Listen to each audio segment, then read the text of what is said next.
Roman Empire, we have very extensive domains in the hands of few landlords who had difficulties in taking care of them, and therefore they imagine this type of contract whereby the full ownership was split into one party, the landlord, owning the so-called Dominium Direct or strict dominium, strict ownership, retaining such right, and on the other hand, you would have the leaseholder, the lessee, the rentee, the farmer, who was taking the responsibility to cultivate this land in return of what? In return of an yearly rent and the obligation to improve the land.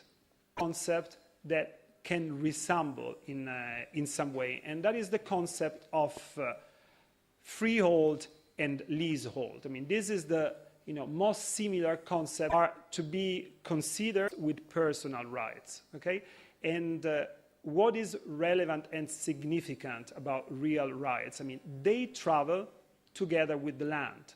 Okay, therefore, it could be the case that you did not sign any agreement of this nature, such as the emphyteusis, but if you invest and purchase a property affected by emphyteusis, the rights and the obligation connected with it, will come to you, because both of them, there is also a legal concept, which is called accessione. You can translate in English in the word of accession.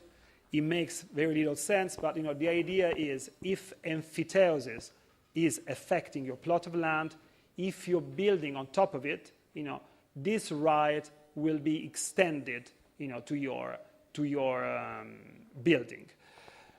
The current conditions, as I said, the improvement, any action, whether it is, of legal, of material relevance, which adds up, to the value of the estate, and examined, showing the agreement itself. Therefore, the consequences of this agreement, which, just to recap, are payment of the rent and improvement of the estate. As I said, this agreement as a compulsory element must be drafted in written form and must be object of transcription. This is necessary, as I said, to give publicity, to the consequences of the agreement, and therefore awareness of any third party. To be as perpetual. So if there is no specific reference to duration, emphyteuta, in the conflict which exists between a static vision of ownership, which is the one belonging to the landlord, who's basically just sitting and waiting for his rent, and a dynamic dimension, which is the one of the emphyteuta, who's just directly involved, in the dimension of work and improvement. So, as I said, the rights confer opposite to the lessee. He has the right to sell, he has the right to rent, and this right can also be transmitted by means of a testament.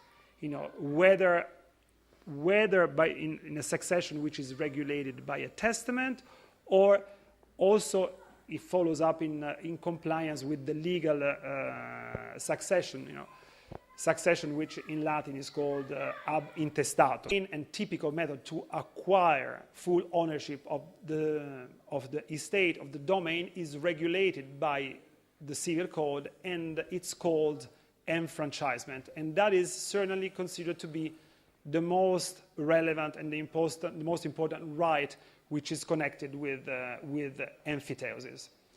There is a parallel right which belongs to the freeholder, and such right is called as devoluzione